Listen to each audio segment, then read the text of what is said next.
buenas noches a todos. Si quieres, ya comenzamos, Marisol. Ok, gracias.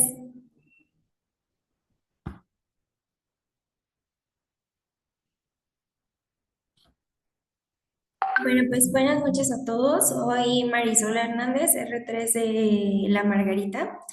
Y el día de hoy vamos a ver el tema de videoretinopatía proliferativa. Es una clase coordinada por la doctora Carla Ramírez. Mm,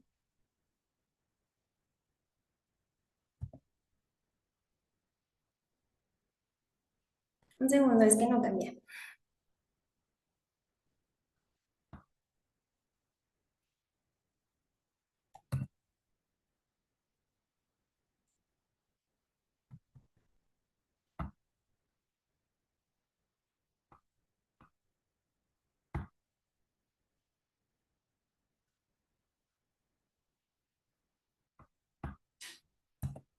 Ahí ya. Bueno, esta patología va a ser la principal causa de fracaso de la cirugía de desprendimiento de retina y es una enfermedad fibrótica no angiogénica en la que va a destacar como forma importante la cascada de eventos celulares y pues todo esto se cree que es como lo proporcional a la respuesta de cicatrización de heridas vitreoretinianas con la formación de ciertas membranas fibrocelulares cicatriciales que se van a generar en la superficie de la neuroretina. Sobre la epidemiología de esta patología, bueno, generalmente el tipo de desprendimiento de retina en el que se ha visto mayor prevalencia es en el desprendimiento de retina regmatógeno, con una incidencia hasta entre el 5 al 10% de los pacientes que tengan esta patología y se cree que a mayor número de intervenciones en la retina, pues vamos a tener una incidencia más alta.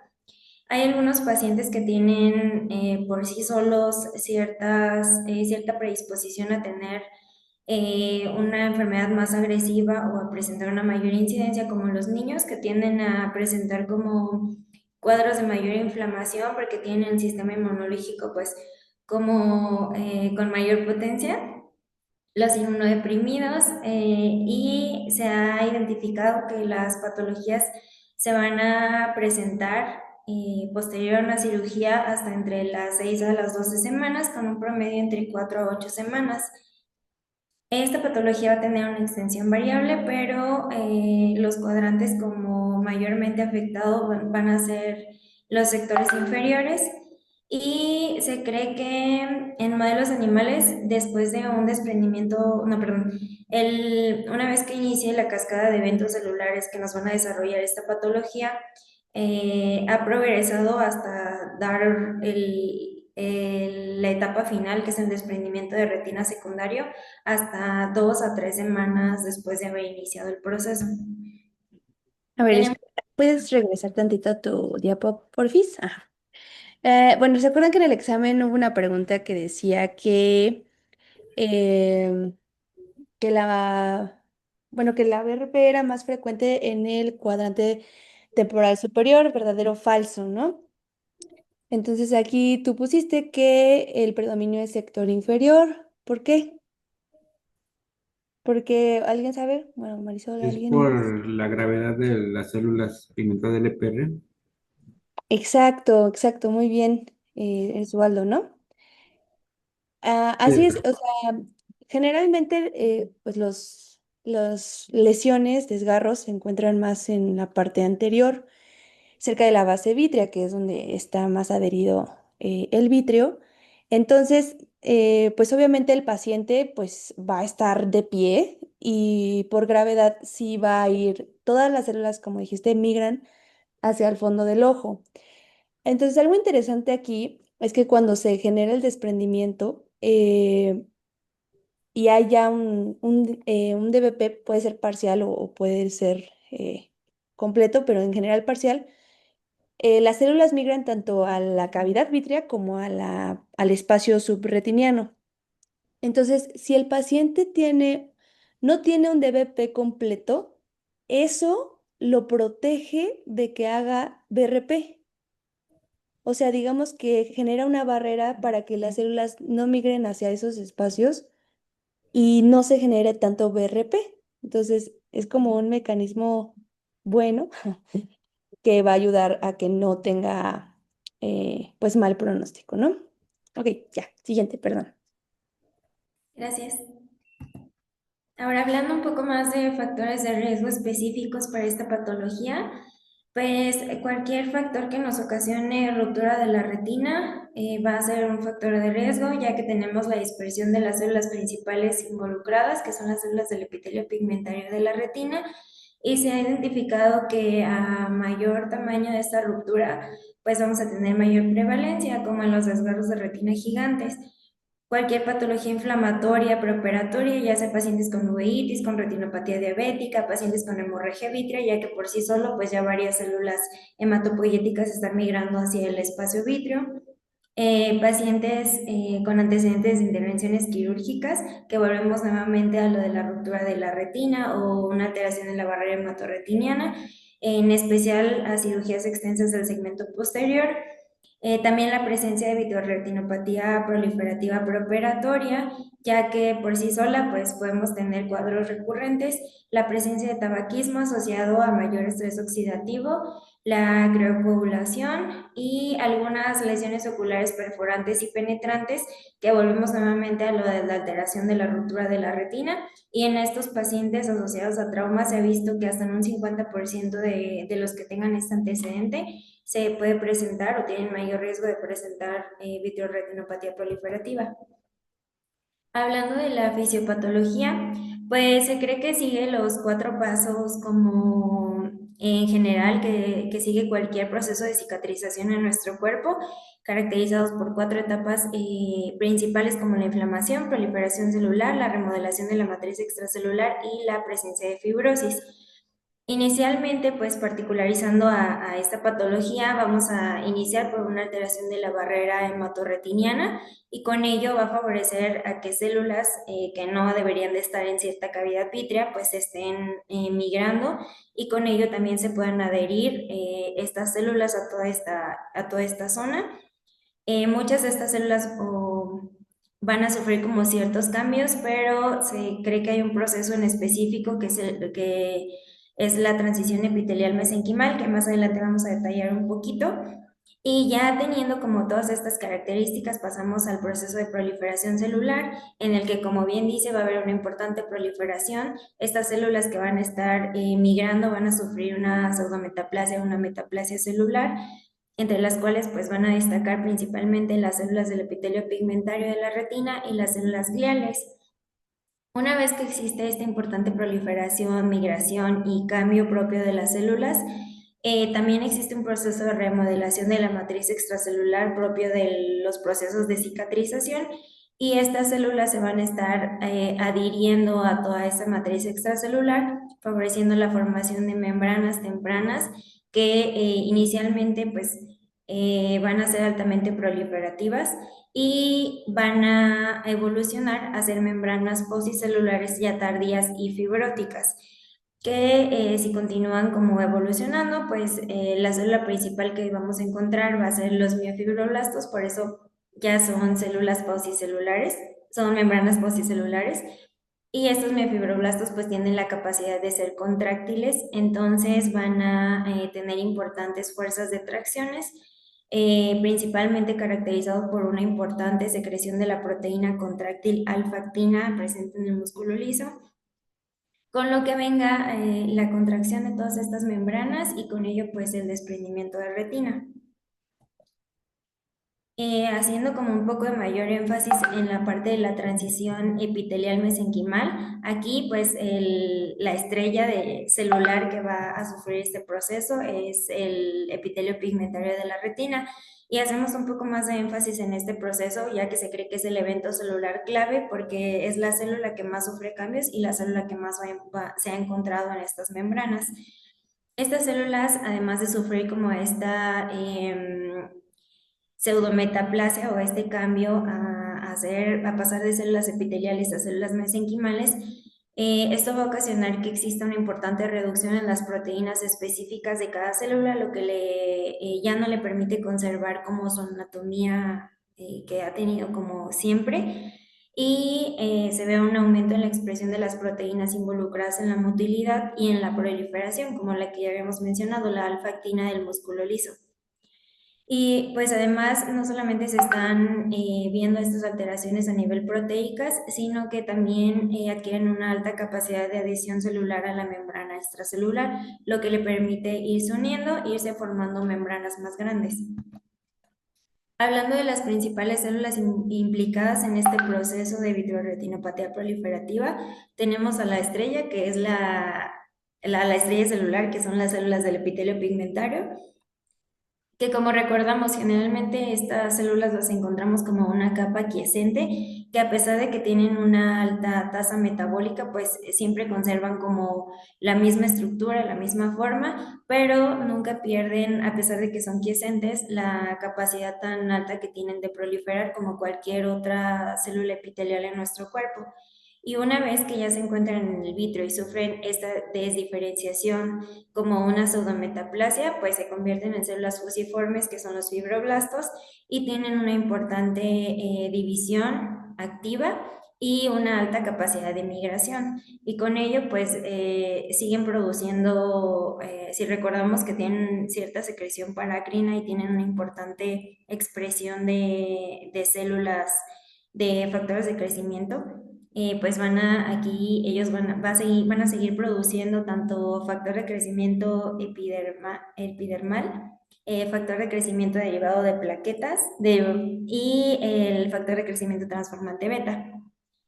Otras de las células que tienen una alta participación en esto son las células gliales, que ellas pues normalmente contribuyen a actividad neuronal y a la integridad de la barrera hematorretiniana. Entonces, al tener una alta proliferación y estar haciendo esto de manera masiva y duradera, pues estas células, como se encargan de la integridad de la barrera hematorretiniana, pues van a estar intentando hacer este proceso de reparación, llenando los espacios que están dejando las neuronas que están muriendo por el mismo daño.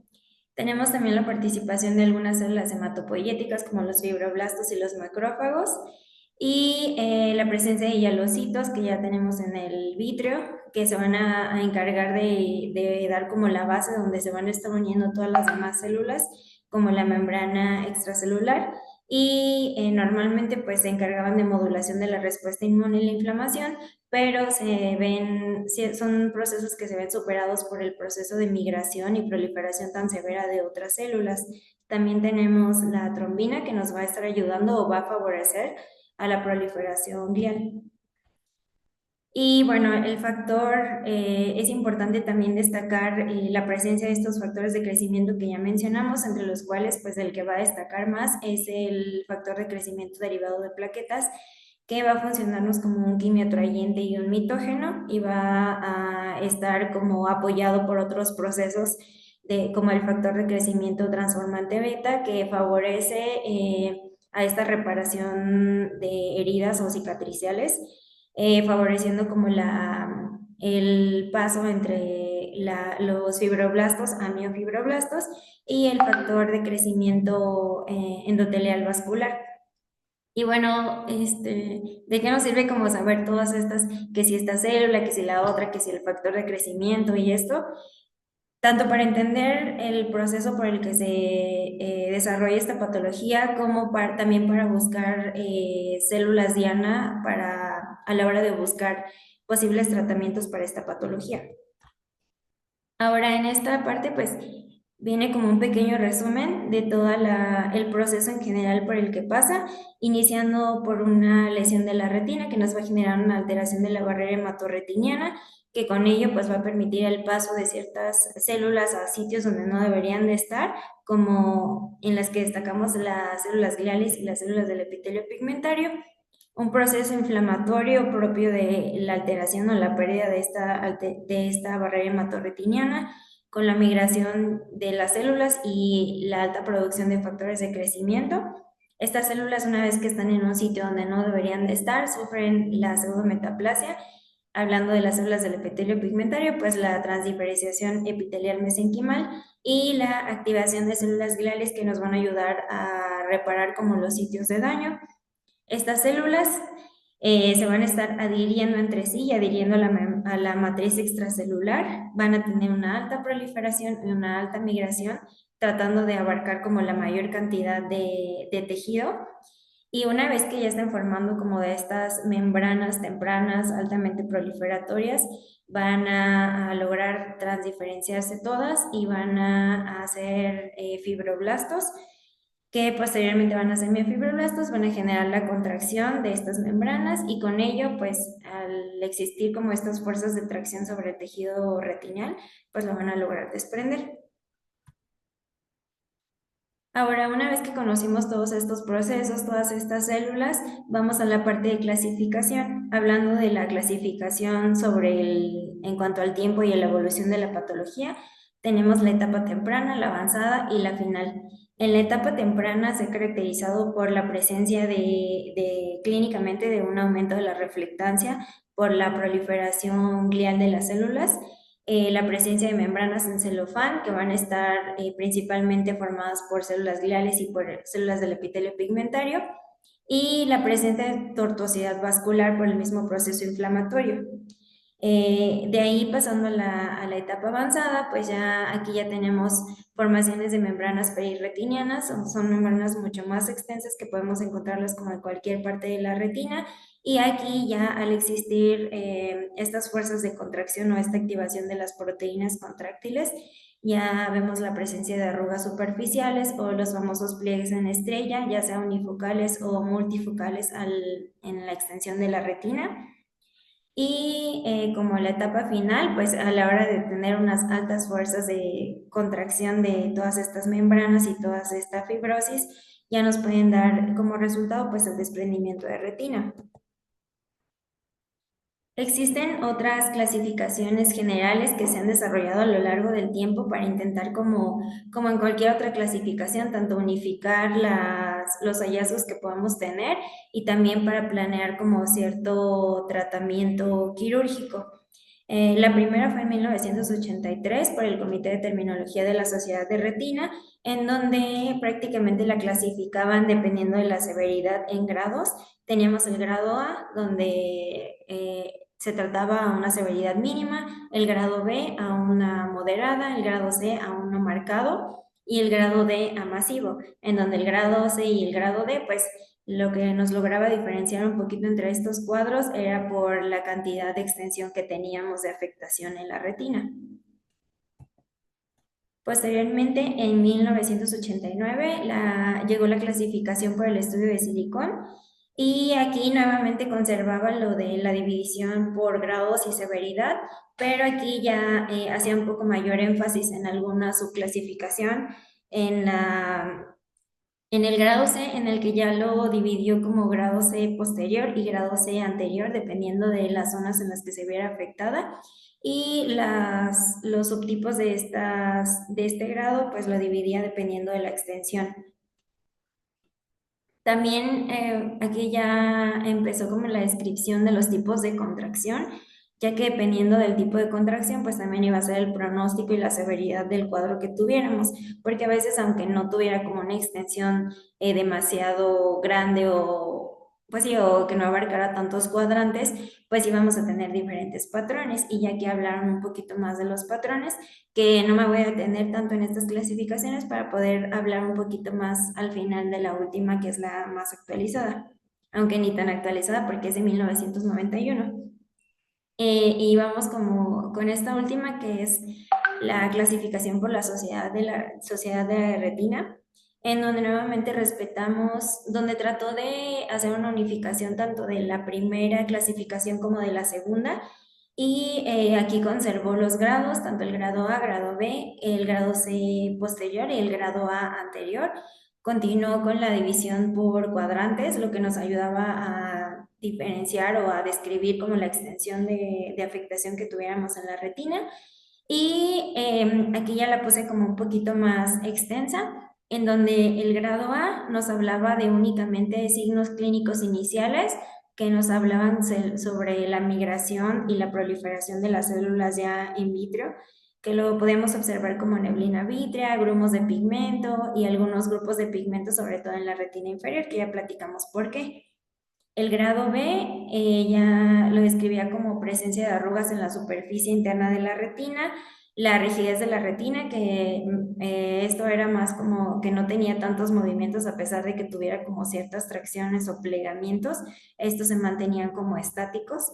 La tortuosidad de los vasos, los bordes enrollados o irregulares de ciertas alteraciones como las rupturas, y ya hablando del grado C, nuevamente mencionaba lo de posterior y anterior, y aquí ya iba describiéndolo dependiendo de los tipos de contracción, que era el tipo focal, el difuso, el subretiniano, y ya hablando de la parte anterior, pues el circunferencial y el anterior como tal, que ahorita vamos a describir un poquito más estos tipos de contracción específicas. Aquí pues el grado A, recordemos que nada más es la presencia de pigmentos vítreos superficiales anteriores o estos acúmulos de células o pigmento. Aquí tenemos una imagen clínica de vitro anterior en donde estamos observando la presencia de múltiples células y algunas se ven como un poco más pigmentadas.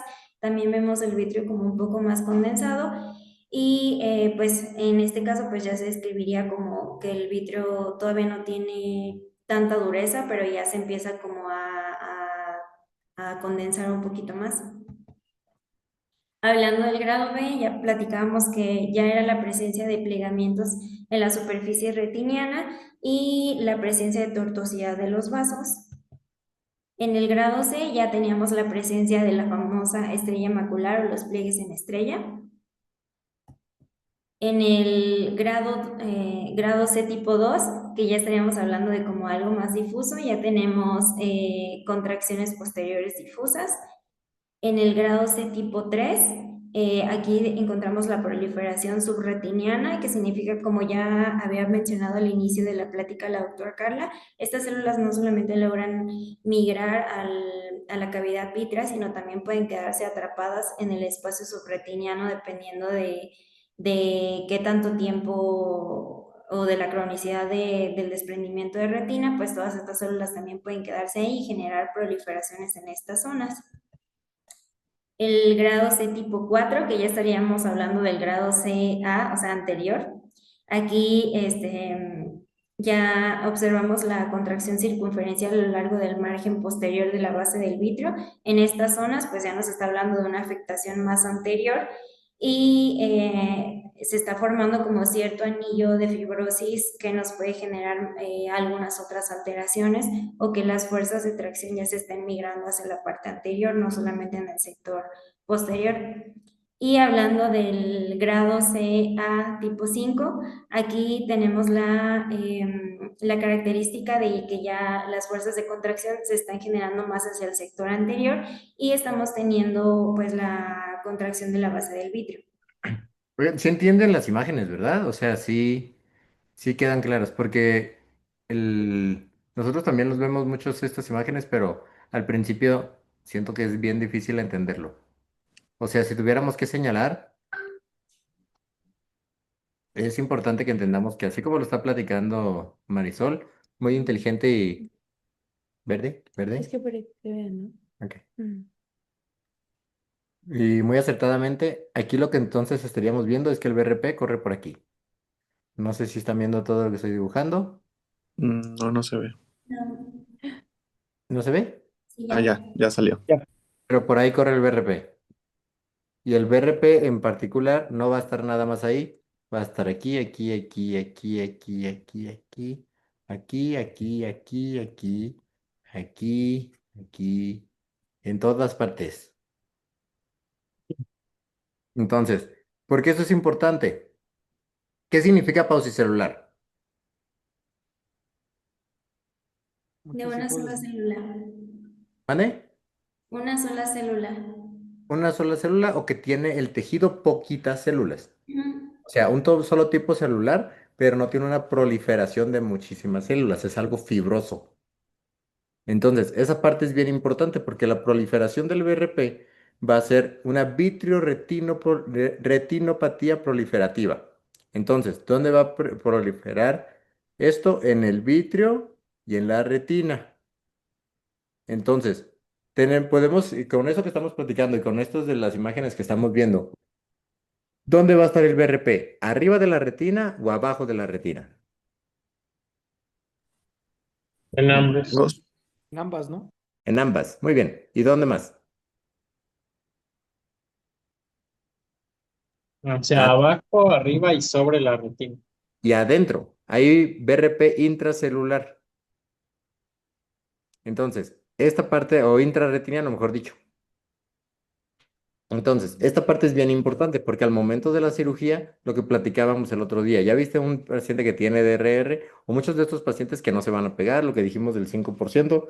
Entonces, si partimos de todo esto ya en la clasificación y cómo muchos de estos cambios van a ser en la matriz extracelular, van a ser dependientes del hialocito. Entonces, todo lo que habíamos hablado de síndrome de tracción vitromacular, de lo que hemos hablado de membrana epirretiniana, de lo que hemos hablado de, ahorita que estamos hablando de BRP, todo lo que hablemos, de todo esto va a girar en torno a las características del hialocito, a las características, y por lo tanto a las características del vitrio, y eso es lo que nos va a decir por qué no es tan fácil tratar el BRP. Porque al momento de que hay todo este cambio, porque entonces lo que podríamos decir es, oye, pues entonces, o entendiéndolo de este punto, pensaríamos, ¿por qué si estamos viendo que las membranas crecen sobre la retina y debajo de la retina, qué pasa si las quitamos? Teóricamente ya debería de funcionar, ¿no? Teóricamente al retirar esas membranas ya no debería de haber problema y la retina se debería de pegar, ¿cierto? Pero ¿por qué esto no funciona así? Porque tenemos BRP intrarretiniano. Entonces, toda esa parte del BRP intrarretiniano ya no va a permitir que la retina se vuelva a pegar. Entonces ya nosotros sabemos que muchos de estos pacientes que ya tienen BRPC, hace rato dijiste lo de estrella macular no es lo mismo, porque estrella macular estamos hablando de retinopatía hipertensiva, que bueno, principalmente, ¿no? Y eso es lo que se ve ahí. Los star folds son los pliegues en estrella, Es en estrella. Ujú. pliegues en estrella. Y no necesariamente van a ser en la mácula, van a ser más periféricos en la parte donde está el BRP. Entonces, em, eso es lo que te hace que el paciente pueda hacer que por más que lo operes nunca se pegue. Porque tienes el BRP intrarretiniano y entendiéndolo desde este punto, hay también varios artículos que dicen, aun cuando hay muchas clasificaciones, casi nadie usa ninguna. Nada más te dicen como que tienes varias pliegues, estrellas, demás, y al final del marcador, lo que tenemos que tomar en cuenta es esto que está diciendo Marisol, porque esta es una de las partes más importantes al momento de estarlo platicando con el paciente. Ya viste que tiene cordones subretinianos, ya viste que está en embudo, y más por esta parte de lo que estábamos señalando acá. Si el momento de que estamos viendo la retina, decimos, es que nada más tiene BRP en anterior.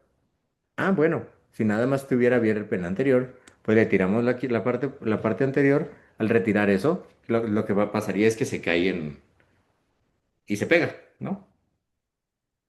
Pero es bien importante, por eso preguntaba si entendíamos las partes de las imágenes, porque al momento de estar viendo las imágenes es importante entender en dónde está, cómo se localiza y cómo se difunde todas estas células que van a ser el mal pronóstico para el paciente, porque va a estar en todas partes. ¿Para dónde se traccionó o para dónde se contrajo?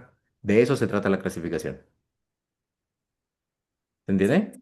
Y yo creo que justamente lo que mencionas, el hecho de que ponga la afectación anterior como hasta el grado C, lo que platicamos al inicio, que los grados como nos van hablando de la severidad, o vamos a ir las letras, lo A es como menos severo y lo C es más severo. Entonces, si la A ya la pone como hasta el final, pues significa que estamos hablando de una enfermedad ya mucho más severa y con mayor involucro,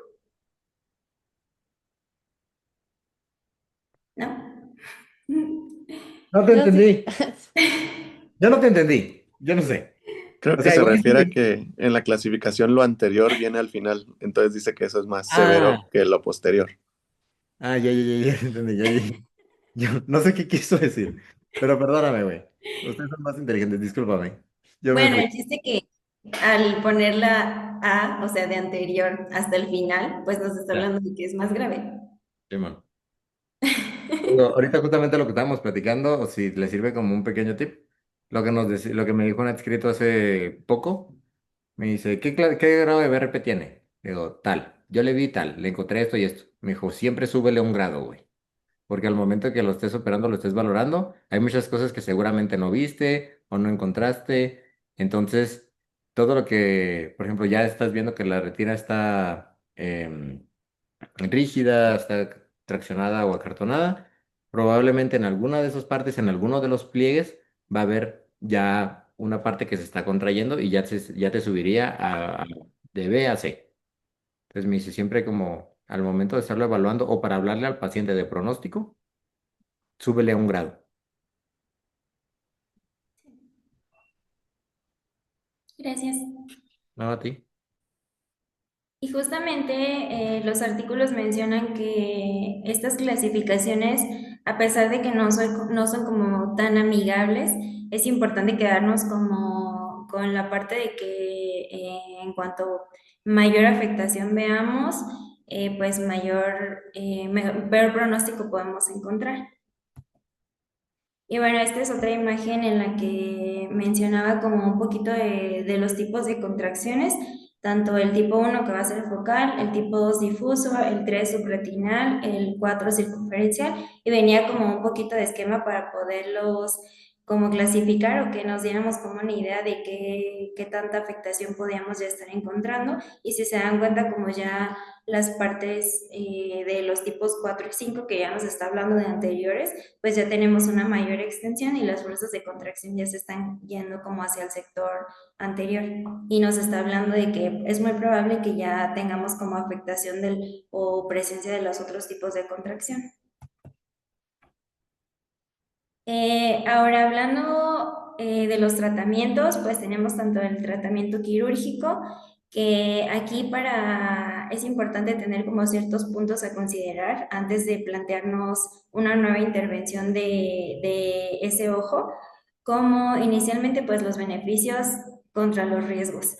Para esto pues es importante, debemos de considerar la edad, las comorbilidades, las recurrencias de la patología, las patologías agregadas que podemos tener, como cuadros inflamatorios, que sean como del grupo de riesgo de personas que puedan tener o de pacientes que puedan tener un alto o una alta incidencia. También hay que considerar que si los pacientes tuvieron un cuadro inflamatorio reciente o un cuadro inflamatorio severo, entre más acercado a ese cuadro de inflamación lo operemos o le hagamos una nueva intervención, va a tener un peor pronóstico. Y aquí recomendaban que podemos mantener a esos pacientes en observación hasta que tengamos como una disminución de la actividad inflamatoria o que incluso a pesar de que ya haya remitido, podemos darles un ciclo de esteroides previo a la intervención. Y mencionaba como algunas características de cuándo podemos saber que ya estamos ante un cuadro inflamatorio como un poco más aceptable para poder intervenir.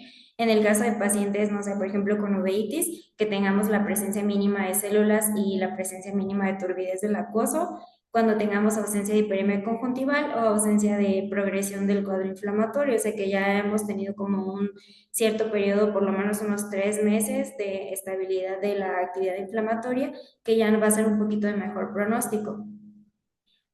También mencionaba sobre cirugías profilácticas, como hablando de la vitrectomía o el cerclaje escleral, y mencionaban que no hay la evidencia suficiente para mencionar que tal vez puedan disminuir significativamente en un desprendimiento de retina secundario, aunque era medio contradictorio porque hay algunas otras bibliografías que sí muestran que puede tener como cierta mejoría, pero más, o cierta disminución de la incidencia, pero hablando de estos procedimientos más como tratamientos, ya una vez que tengamos la vitreoretinopatía proliferativa ya establecida y no tanto como procedimientos profilácticos, porque como nos lo decía Carla al inicio, el hecho de tener todavía como no tener el DBP completo nos puede ayudar como un poco de protección contra esta patología.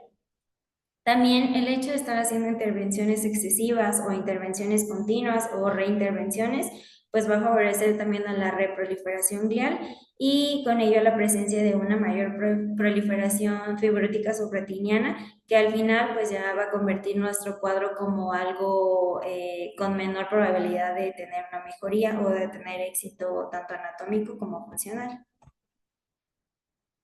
Mencionaba algunas vertientes sobre qué es mejor, si tener cristalino o tener lente intraocular, o qué se ha visto con menor asociación a la progresión o a la presencia de BRP. Bueno, mencionaba que esto puede ser un poco ya antiguo, o esta vertiente puede ser un poco antigua, ya que la mayoría de los pacientes pues actualmente se someten a procedimientos de facovitrectomía inicial, pero en la clase de ayer justamente mencionábamos que no es como la regla que todos se les haga facovitrectomía, pero la permanencia del cristalino se creía como una barrera que impedía un poco la migración de todas estas células que estaban proliferando y que estaban cambiando hacia la parte anterior, ya sea, no sé, como a nivel del cuerpo ciliar o en el complejo iridocristalineano o a nivel incluso de la malla trabecular. Y se había visto también mayor riesgo o mayor incidencia de vitreoretinopatía proliferativa anterior en los pacientes a los cuales se les había hecho facovitrectomía, a pesar de que ya en una segunda intervención o a la hora de querer ya hacer una cirugía para reparar la vitreoretinopatía, sí recomendaban hacer una facovitrectomía, ya que el hecho de tener cristalino nos podría disminuir o limitar un poco el hecho del poder estar observando adecuadamente toda la porción anterior del vítreo, o incluso hacer un rasurado de la base vítrea completo. Sobre la vitrectomía, pues mencionaba que es importante hacer un rasurado minucioso de la base vítrea y todas las regiones que están afectadas con contracciones, y recomendaba iniciar por el vítreo anterior, las áreas de mayor adherencia vítrea y en sitios de las heridas traumáticas, ya que aquí es donde vemos como la mayor proliferación de células y donde tenemos como una mayor cantidad o fuerzas de tracción de las membranas. En la vitreoretinopatía proliferativa anterior, como si recordamos, pues ya la podemos clasificar como anterior cuando ya tenemos la presencia del anillo ecuatorial, y este muchas veces ya lo podemos encontrar contraído, entonces es necesario que retiremos como por completo todo este anillo, ya que eso nos va a disminuir la fuerza de tracción que se está generando hacia las zonas anteriores, y con ello pues la afectación de otras estructuras que encontremos en esa zona.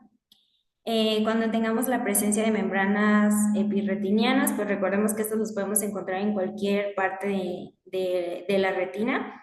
Es importante retirarlas por completo, pero incluso cuando no las podemos retirar de forma completa, pues incluso mencionaba que podían acompañarse de retinectomías para poder quitar por completo la contracción, aunque ya esto ya se me hace muy invasivo y muy mutilante.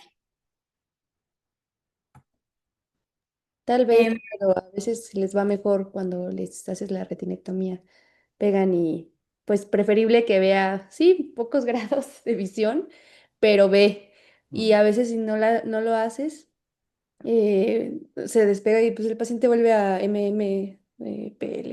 Entonces, sí está feo comerte la retina, pero a veces sí les puede ir mejor.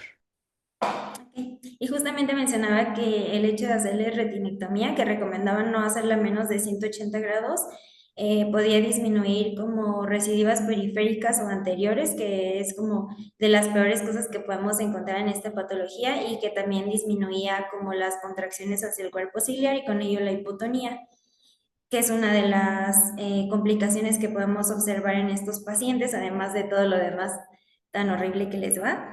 Y hablando de proliferaciones subretinianas, pues cuando encontremos la presencia de cordones subretinianos, es importante retirar los que no nos permitan como tener un adecuado como adherencia retiniana, y en caso de que no los podamos quitar por completo porque pues están abajo de la retina, se pueden hacer una pequeña incisión, y por lo menos el hecho de romper el cordón va a disminuir la fuerza de contracción que está generando sobre la retina y nos va a ayudar a que se pueda pegar adecuadamente otra vez. Aquí mencionando nuevamente el cerclaje escleral, pero ya como tratamiento, no tanto como profilaxis, pues recordemos que la finalidad de colocar un cerclaje es sostener los desgarros de la retina, la base del vitrio y disminuir la tracción anteroposterior en esta patología. Y se ha observado que el hecho de colocar un cerclaje escleral en un procedimiento ya como tratamiento, pues ha tenido una tasa de éxito anatómico hasta en un 34 a 47%, y que es mejor realizar una vitrectomía con cerclaje escleral a solamente una vitrectomía sola. También ante la presencia o no de aceite de silicón, si ponemos o no aceite, bueno, este ha tenido como resultados controversiales, ya que pues como tal este nos va a limitar tanto las fuerzas de contracción en un componente regmatógeno, pero también se cree que puede funcionar como medio de cultivo y como un medio de migración, o sea que las células puedan ir utilizándolo como de andamio para ir migrando y que incluso pueden facilitar la migración hacia anterior. Y pues recordemos que propiamente la aplicación de aceite, pues, o el silicón puede traernos a la larga sus propias complicaciones, aún sin estar involucrado a esta patología.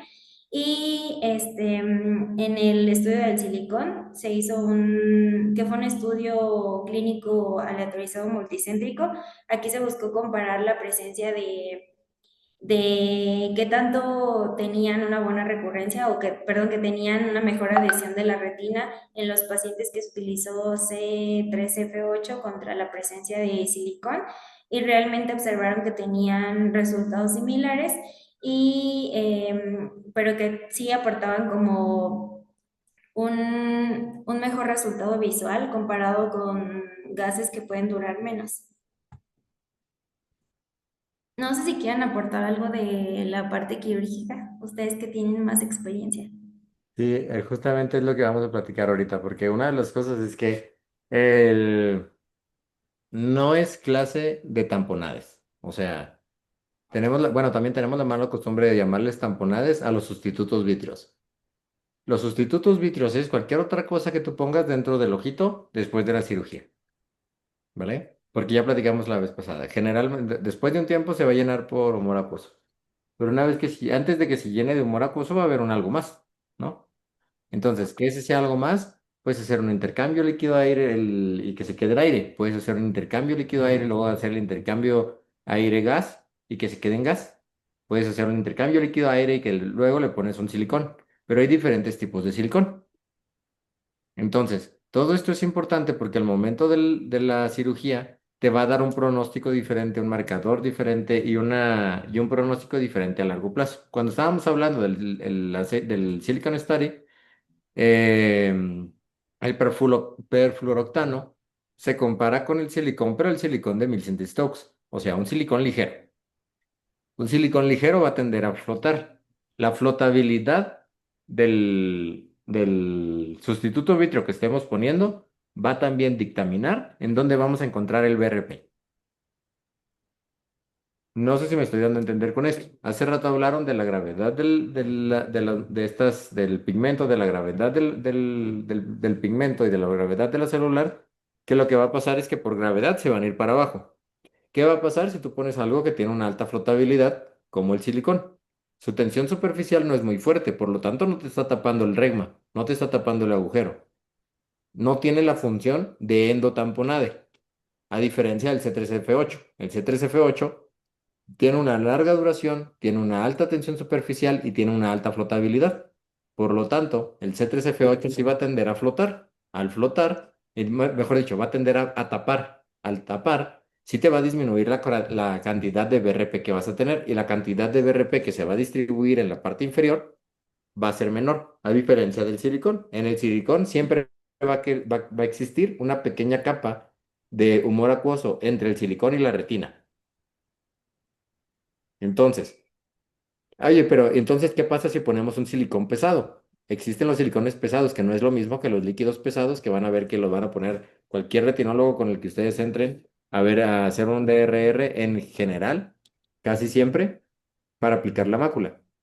Los líquidos pesados tienen fluораnos, que es lo que hacen que sea más pesado que el agua. El silicón pesado tiene un componente de fluoranos que hace que sea más pesado que el silicón convencional. Pero como sigue siendo silicón, sigue habiendo una capa de humor acuoso entre el silicón y la retina. Entonces, en lugar de que el BRP se te fuera para abajo, ahora se te va para arriba. El BRP se va a invertir dependiendo de la distribución de todo esto. Entonces es por eso que realmente no es muy diferente o no es muy mejor el silicón, independientemente de que le pongas más o le pongas menos. Independientemente de que sea silicón ligero o silicón pesado, independientemente de que hagas el intercambio de la manera en que tú quieras. Porque el C3F8 va a tener la función de que aparte de ocupar la cavidad, va a ir a hacer compresión sobre el área del regma y va a disminuir un poquito la parte de la liberación del pigmento que vaya a llegar a la cavidad vitrea. Entonces, tomando todo esto en cuenta, no significa que al paciente va a ser el gran cambio maravilloso, porque desde el principio ya platicamos del BRP intrarretiniano. El tema de BRP es un tema que es muy amplio desde el punto de vista, desde si lo queremos ver como retina, si lo queremos ver como todo esto, porque la verdad es que también todavía no ganamos esta batalla, o sea, todavía, ahorita lo va a platicar Marisol, pero muchos de estos medicamentos, en esta diapositiva dice, no se encuentra ningún beneficio en casi ninguno.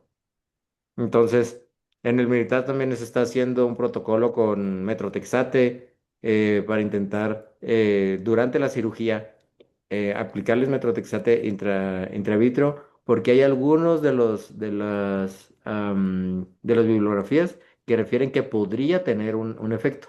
También se está intentando hacerlo bueno, ahorita lo va a decir también Carla.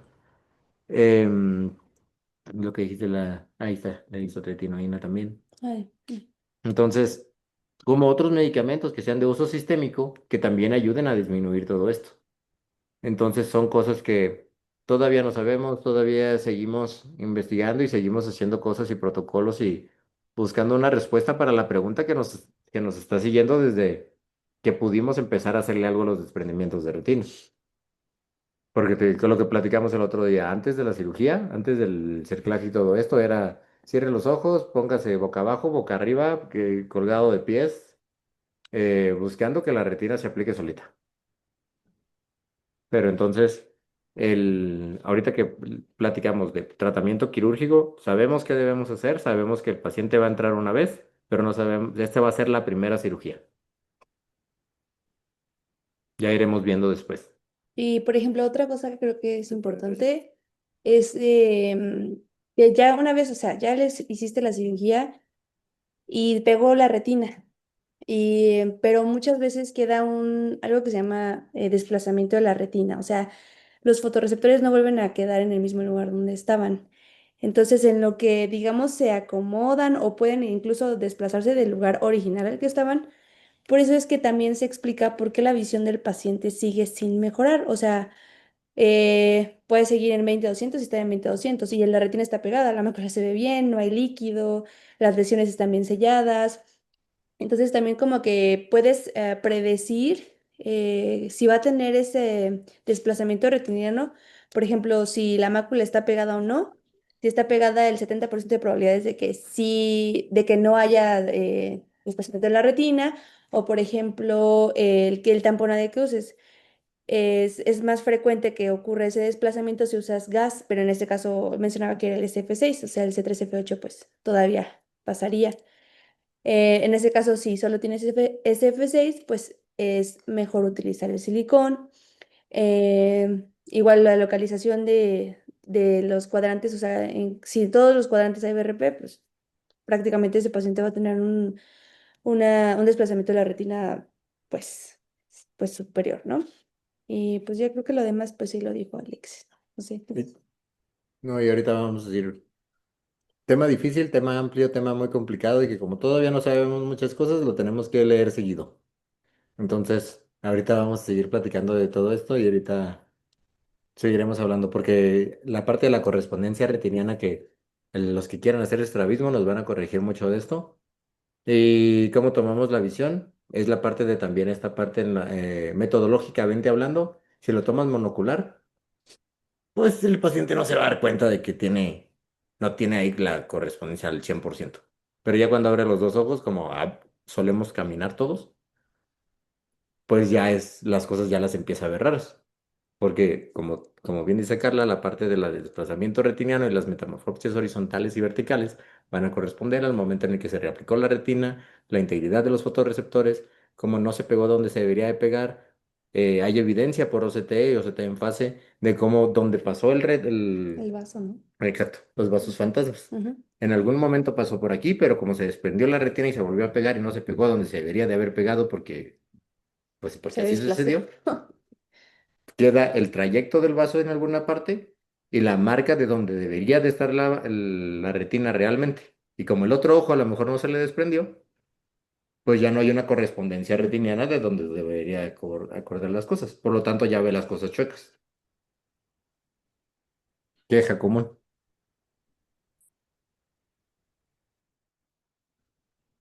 Ok, muchas gracias.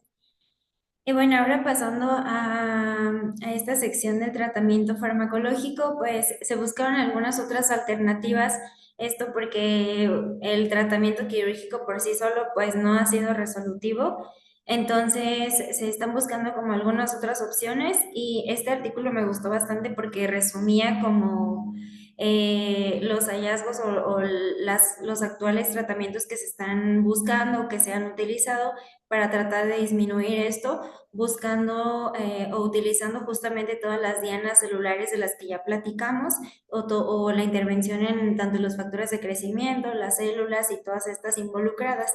Entonces, esta es una tablita donde se resumen como los principales que se han estudiado, como los corticosteroides, los cuales, si ven, pues no, realmente no se ha demostrado como algún beneficio real. Los agentes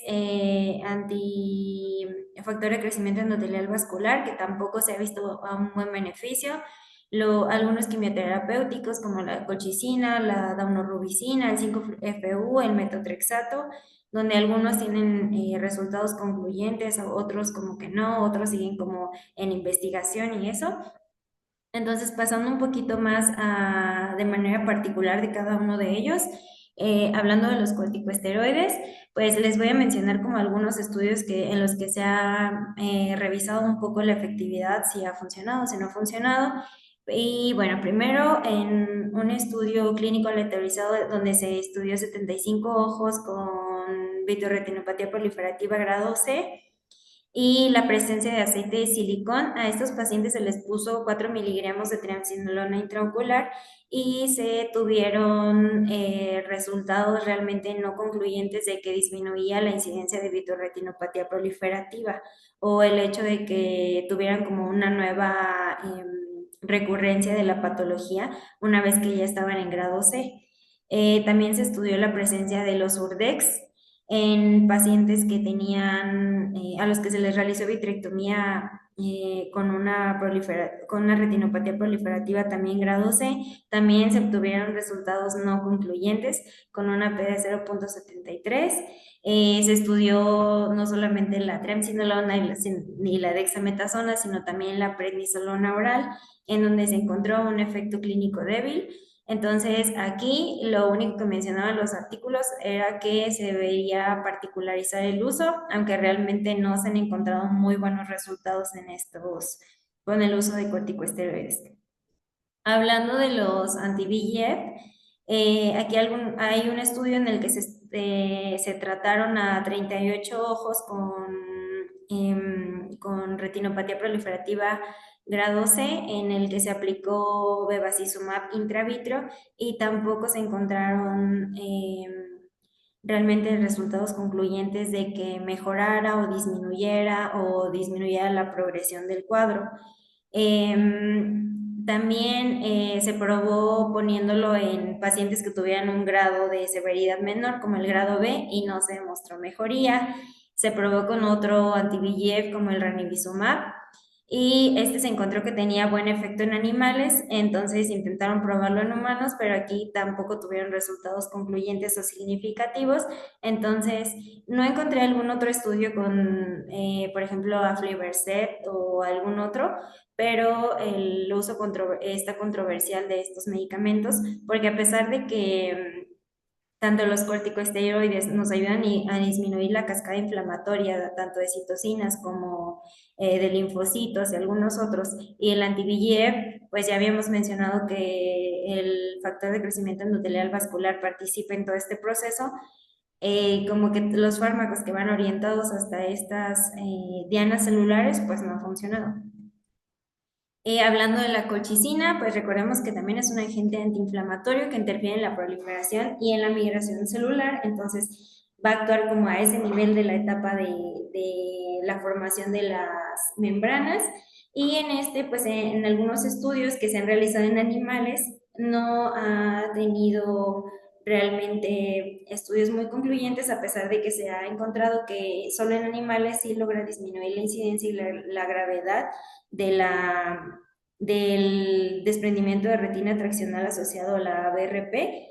Y aquí se probó que le dieron en algunos estudios colchicina oral a pacientes que tenían vitrioretinopatía proliferativa asociada a diabetes o a los pacientes asociados en trauma.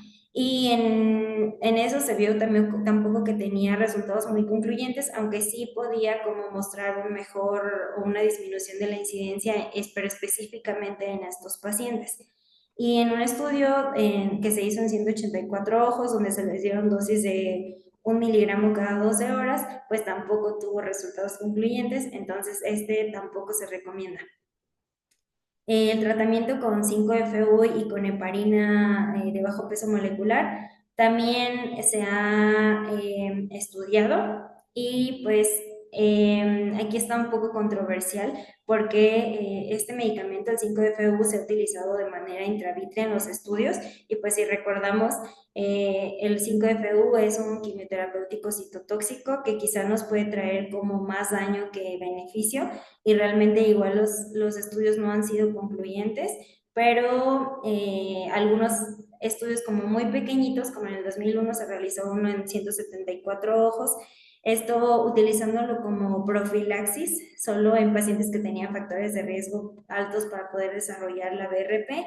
Ellos sí mostraron una menor incidencia con una P de 0.002, pero posteriormente se realizó otro estudio en 325 ojos en el que realmente no pudieron nuevamente replicar los resultados que se habían obtenido en el estudio previo. Y pues esto sumándole a los altos riesgos que puede implicar la aplicación intravítrea de este medicamento, pues nuevamente no se recomienda el uso como tratamiento. Hablando de la danorubicina, que es uno de los medicamentos en los que ahorita se está poniendo como un poco de mayor énfasis, porque se han obtenido como un poco más de resultados alentadores. Este es un quimioterapéutico que inhibe la proliferación y la migración celular. Entonces, en uno de sus estudios, que se realizó en 286 ojos con un estadio C2 o un estadio más grave, realmente en ello se mostró que no tenía una mejoría en la reinserción de la retina y fueron estudios realmente con alta significancia, igual que se obtuvo también que en lo que sí podía influir en la reducción de reoperaciones en un año, o sea, a lo mejor no nos ayuda a que la retina se mantenga pegada, pero sí nos ayuda a que tengamos menos reintervenciones. Entonces eso también está como medio controversial.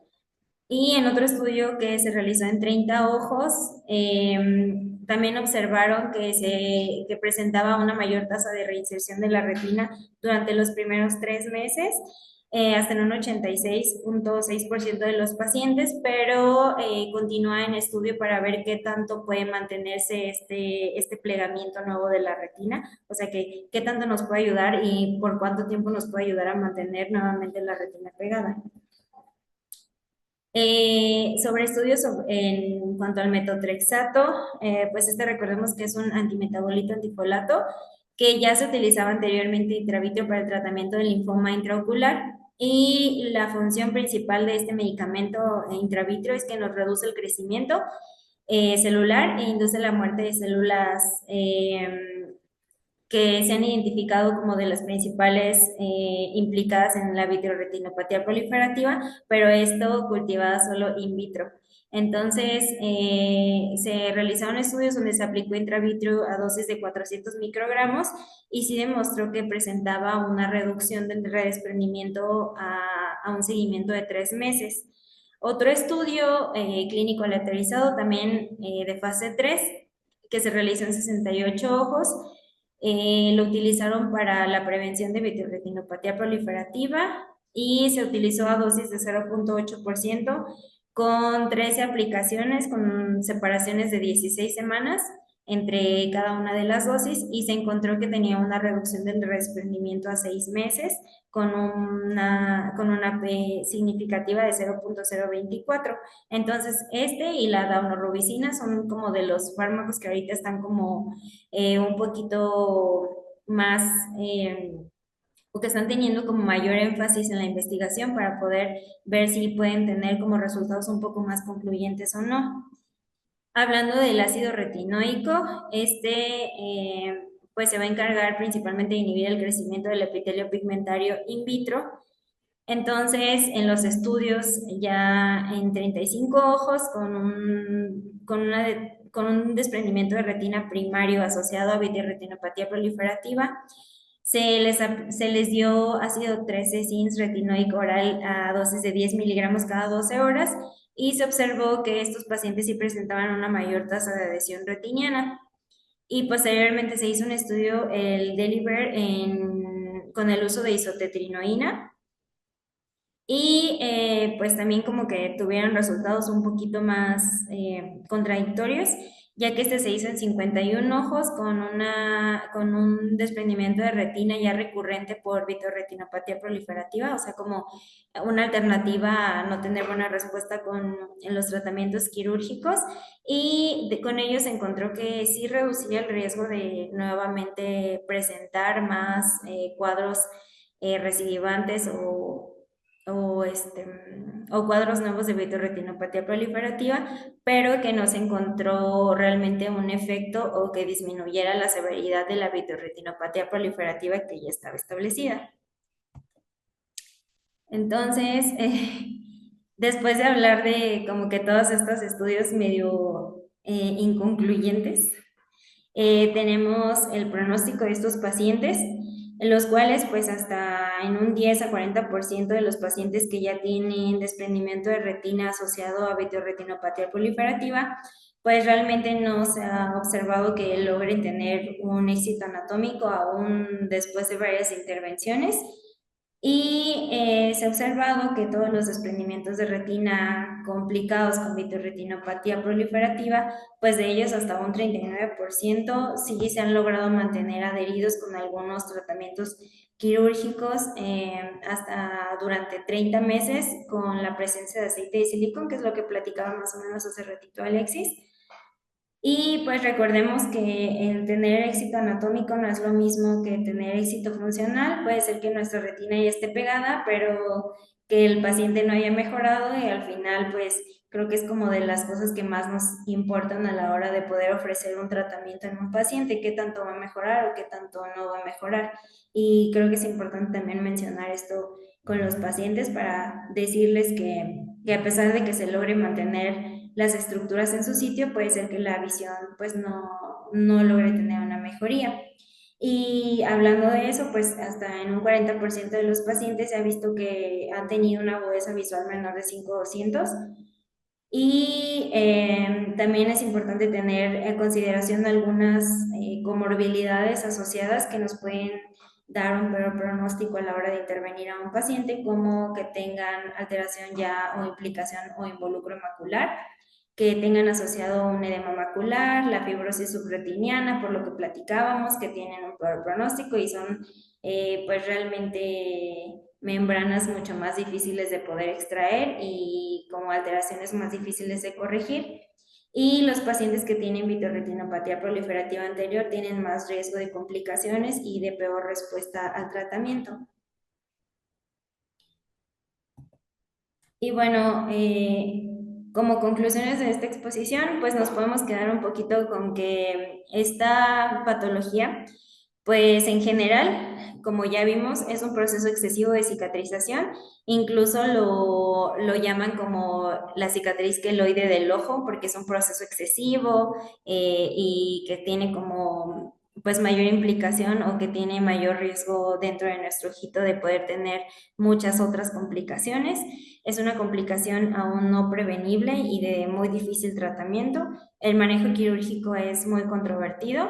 El hecho de tener ya algunas alternativas farmacológicas, pues realmente son tratamientos aún muy controversiales, ya que la mayoría de los estudios pues se han hecho en grupos muy pequeños, o sea, los más grandes hacían como en 300 pacientes y no han logrado como replicar los resultados que han obtenido otros estudios y muchos de los otros estudios han sido únicamente en animales y solamente en animales han mostrado buena efectividad. Y creo que lo más importante de todo esto es ver a nuestro paciente como de forma completa y holística, no solo ver que es un ojo que estamos tratando, sino que puede tener mayores implicaciones tanto económicas, puede ser que aunque le hagamos 7, 8 intervenciones, él nunca mejore. Entonces creo que es importante saber también cuándo detenernos y qué tanto podemos lograr o no a la hora de ofrecerle un tratamiento al paciente. Y ya. Bueno, pues muchas felicidades, Marisol. Estuvo muy completa tu clase, muy bien, citaste muchos artículos. Haces mejores clases que los becarios, la verdad. Muy bien, todo muy bien. La neta sí, te rifaste, güey. Muchas Entonces, gracias. creo que estuvo muy completo de las pocas aportaciones o cosas extras que te puedo decir, porque creo que tus conclusiones también están súper bien. O sea, la parte de hecho, hay estudios, esto que mencionas del queloide del ojo, hay un estudio en particular que habla de eso, de la correlación entre cicatrización queloide con BRP. Entonces, esa parte está interesante, eh, sí, interesante, yo creo que sería la palabra que usaría para decir, em, es un proceso que todavía no sabemos cómo curar o no sabemos cómo manejar, pero pues esperamos que en algún momento de la vida podamos hacer algo más. Entonces, esta es una complicación que relativamente, como dices también, no es prevenible en todos los casos. Sí hay algunos estudios que hablan sobre, por ejemplo, está lo que estaba diciendo ahorita, que está un estudio que se llama, es el Tradition, pero habla sobre la dexametasona en el implante intravítreco de dexametasona en pacientes con DRT, con la probabilidad de que no se les desprenda. Pero los pacientes con DRT generalmente no tienen tanto BRP. O sea, ¿por qué? Porque es un DRT, no es un DRR. Entonces, dice como que no, sí, sí funciona, sí la disminuye. Pues sí, güey, pues es que del principio no tenías tanta incidencia de la enfermedad, o sea, no es algo tan medible. Entonces, el manejo quirúrgico, lo que estábamos platicando hace rato. O sea, sí, y cuando vayan los que tengan oportunidad de ir al AMR, generalmente, cuando se ponen a poner videos de cirugías, van a ver que lo que estábamos platicando hace rato, nosotros les llamamos hacer tapetes. Los tapetes es cuando haces la retinectomía, haces cirugía bimanual, y durante la cirugía bimanual, con el candelabro, nada más te pones ahí ya no estás usando la endoluz, entonces extiendes la retina que ya cortaste y la pegas con láser, mientras la mantienes en su lugar con líquidos pesados. Entonces, esa parte es algo que es muy común de ver en las cirugías, en los congresos. Muy probablemente también lo vean los que vayan y tengan oportunidad de asistir en el Congreso del Militar, porque también, como ya les platicamos, o sea, la doctora Jenny ya tiene dos protocolos en BRP. Entonces, son las cositas que como todavía no tenemos una respuesta, todavía no tenemos un algo más definitivo que hacer, porque en todas las otras enfermedades y todas las cosas ya están por terminar su módulo de retina, si no me equivoco. Entonces, todos han visto que hay un algo, hay una intervención, esto les mejora la visión, esto, podemos hacer esto y bla, bla, bla, ¿no? Cosa que no es así con la BRP. Entonces, es algo que todavía no tenemos una respuesta completa, no tenemos un algo que hacer y es muy común. Entonces, ahorita también les voy a mandar un artículo. Es un artículo de revisión del Royal College of Ophthalmology de este año también. Y habla de las intervenciones no quirúrgicas en el BRP. Está muy interesante. De nuevo, voy a poner otra vez ahí el nombre del militar porque el único estudio mexicano que está revisado en el artículo es de acá del militar, de mi jefa, la doctora Jenny. Entonces, son de las cositas eh, que se están aportando, que se están viendo, que se están evaluando, buscando hacer un algo para este algo que nada funciona. No sé si tengan alguna duda, si tienen alguna pregunta, si tienen un algo que a lo mejor no haya quedado claro.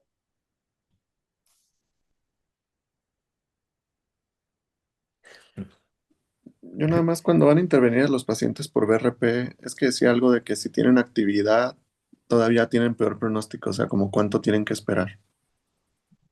Es lo que estábamos justo diciendo, porque, o sea, puede ser que sí estaba súper inflamado, pero tu mácula todavía está pegada. O sea, te vas a esperar a que desinflame y después la mácula se despegue y tenga un peor pronóstico, o lo meterías antes, aunque sí puede generar más inflamación y después más BRP y se puede redesprender. Y hay como que controversia, ¿no? Sí, Como, man. Porque justamente entre nosotros lo que estábamos platicando, porque tienes las dos cosas. Uno, si tú lo metes ahorita, que no está tan inflamado, la membrana no está tan integrada. Entonces, al momento de que lo estés jalando, lo quieres quitar. ajá, puede ser que le vas a batallar porque la membrana no está integrada. Y al revés. Y dices, ah, bueno, me voy a esperar ya que desinflame. Una vez que desinflame, lo meto. Ya la membrana está integrada. Al momento de que lo estés jalando va a ser más fácil quitarlo, pero ya el pronóstico va a ser peor. Entonces, es lo que te digo, a lo mejor es como encontrar un punto de intermedio Ujú. de en qué momento lo puedes meter o cuál sería el mejor momento para que lo veas. Porque aquí ya no aplica tanto como lo de uveitis. Y la verdad es que si ya lo vieron todo esto de cirugías en uveitis y en segmento o en glaucoma o en retina o en el que lo hayan visto, esa parte de decir 3 meses sin inflamación es algo completamente arbitrario. Si se ponen a buscarlo o a leerlo, la verdad es que es algo que es un número que alguien dijo, se inventó, y ya lo tomamos todos como, sí, 3 meses sin inflamación, documentada, que tú hayas visto, que en la nota dice, o que tú lo hayas puesto, y la verdad es que no necesariamente. O sea, cuando lo buscas así, sabemos, ya lo respaldado por bibliografía, es como, sí, todos decimos eso, pero no sabemos por qué. Entonces lo que dice lo que dice la doctora Pita es, esto es como cuando entras a la iglesia y te persinas. Todos lo hacemos, pero realmente no sabemos por qué, güey. O sea, te lo enseñó tu abuelita y ya lo repites, pero lo mismo pasa acá. Ah, gracias por los flashbacks. Sí, bueno. Sí, de hecho, justamente decía que entre más cercano al proceso inflamatorio agudo lo operaras, pues peor pronóstico iba a tener. Entonces, que trataras como de esperarte lo más que se pudiera sin que tuvieras como una complicación tan severa. Entonces, como que no había un tiempo así como bien establecido. Y por eso daba como que algunos tips de hay algunas cosas que podías como identificar en un paciente que ya estuviera como mejorando un poco su inflamación. Pero pues si recordamos el tiempo de evolución que se ha observado, realmente pueden evolucionar a algo muy severo o a una complicación o a un estadio mucho más severo de la BRP muy rápido, en cuestión de semanas. Sí, justo. Entonces es lo que te digo, es un balance, encontrar un punto intermedio.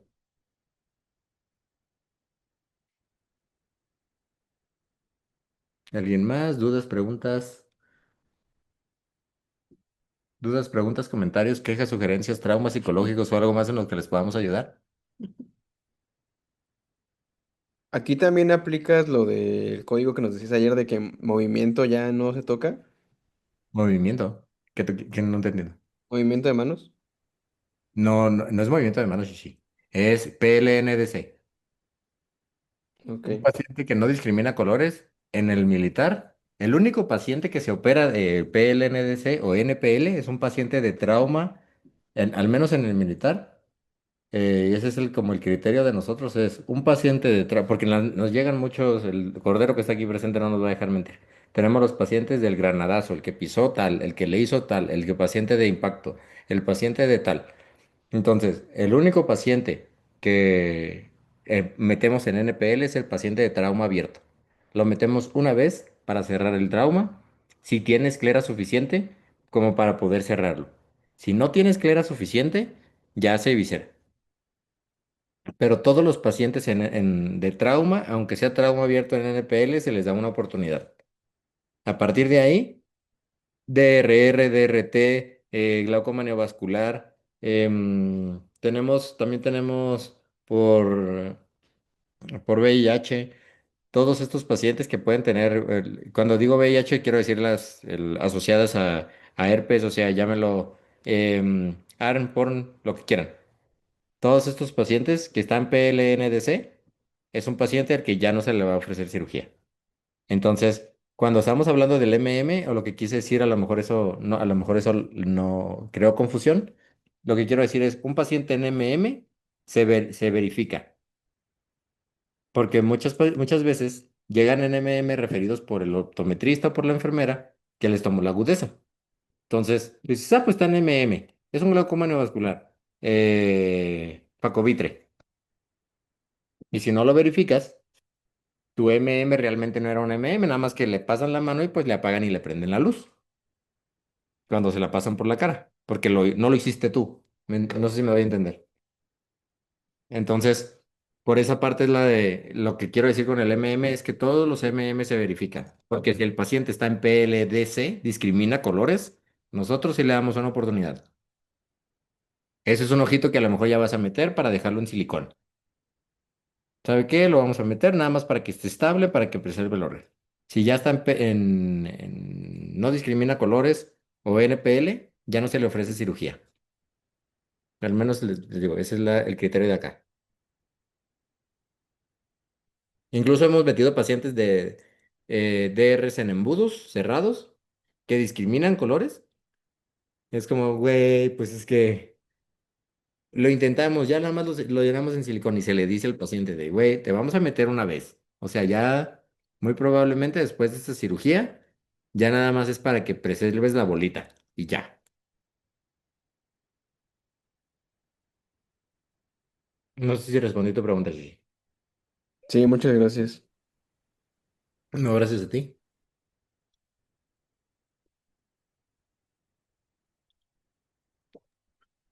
¿El BRP se puede adherir como a la cápsula posterior? Sí. De hecho, también es como un tipo fibroplasia retrodental. Puedes hacer algo así, porque son los pacientes que se te van a ti ya después, ¿sabes? Ya es. No sé si los han visto en algún momento, los pacientes que ya tú lo ves, el cristalino está transparente, pero detrás del cristalino ves vasitos. Entonces son ese tipo de pacientes que dices, no, no es cierto, no discrimina, no está en MM, eso lo ve con el otro ojo. Entonces son como los pacientitos que ya es de, esto seguramente no está viendo nada ya.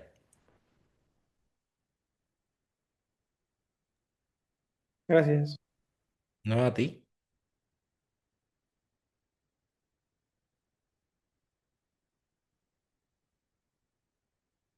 ¿alguien más?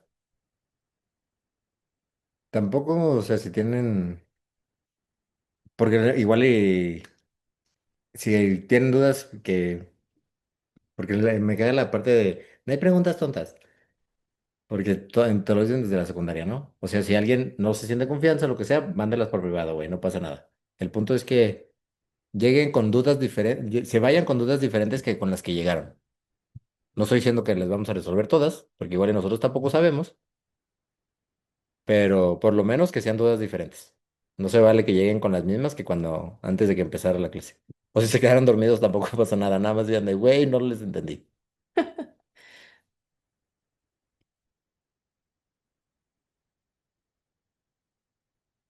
Vale. Bueno, Parece que no. pues muchas gracias a todos, que tengan bonita noche. Nos estamos viendo. Igualmente, bonita noche. Gracias. Gracias. Gracias, Marisol. Gracias por la clase. Gracias. Gracias, maestra.